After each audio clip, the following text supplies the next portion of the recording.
Un très grand, un très beau spectacle. Voilà ce qui attendait samedi après-midi les centaines de spectateurs massés autour des dernières parties du Grand Prix PGA Schweppes. Le soleil revenu, les deux hommes forts du tournoi se sont rendus coup pour coup pendant 18 trous, ménageant un incroyable suspense. Poussif sur les premiers trous, Grégory Havret a eu le mérite de ne jamais abdiquer. Mieux, une petite erreur d'appréciation au 9 de Grégory Bourdi, en tête depuis le deuxième tour, conjugué à un fantastique eagle au 10 d'Havret, a permis aux représentants du golfe du Médoc de s'emparer des commandes du tournoi. À l'approche des derniers trous, le duel au soleil, pas de 1977 mais du 77e Grand Prix Schweppes, tourne à l'avantage de l'enfant du pays. Le putt pour birdie de Bourdi n'oscille pas et file tout droit dans le trou au 14.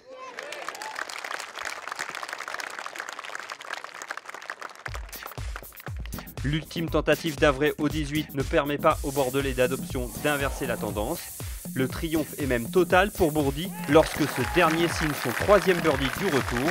Bourdi s'impose avec 2 coups d'avance au terme d'une journée radieuse à tout point de vue.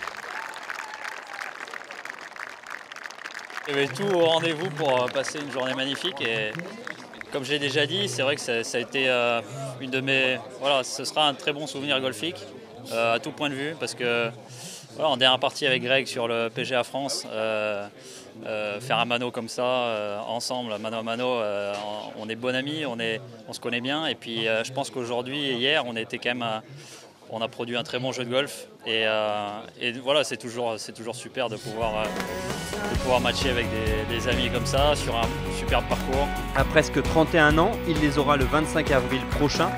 Grégory Bourdi remporte donc devant son public un deuxième Grand Prix PGA Schweppes, 2 ans après son premier succès.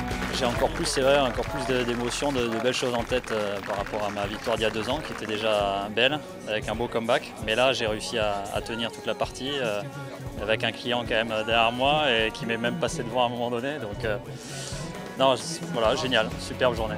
Malgré la déception légitime de terminer deuxième, Havret a lui aussi pris un immense plaisir, partageant son bonheur d'être plus très loin de son meilleur niveau avec le public girondin.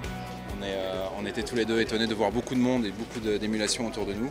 Et même hier, dans des conditions qui étaient vraiment délicates et pas très agréables probablement pour les gens qui nous suivaient, il y avait de la boue, il faisait froid, il y avait du vent, il y avait quand même beaucoup de gens qui étaient là.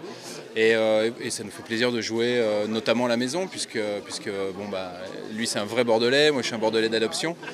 Mais on se plaît énormément ici, un parcours vraiment génial, un public super et effectivement un événement qui se veut sympa, qui se veut jeune, dynamique et c'est exactement la touche qu'on essaie de mettre, Greg et moi notamment, ainsi que les copains du Tour. Ouais. Outre ce splendide mano à mano entre 2 très beaux représentants du golf tricolore, retenons les belles 3e places ex aequo d'Anthony Snowbeck, d'Olivier Rosner, de Julien Guerrier, de Charles-Édouard Russo et de l'Espagnol Otaegui. Enfin, même s'il a regretté l'absence de Français au Masters d'Augusta, le nouveau président de la fédération, Jean-Loup Charon, s'est réjoui de la qualité de l'événement, un signe favorable pour l'avenir. Le soutien des joueurs, le niveau présent durant toute cette semaine est de bon augure pour le développement du golf. Je reste persuadé que nous sommes sur une pente ascendante et que le golf se développera encore plus dans les mois et années qui viennent. N'oublions pas non plus 2016 et les Jeux Olympiques avec un retour du golf dans cette grande famille. Et je crois que la vague qui se présente devant nous est une vague porteuse.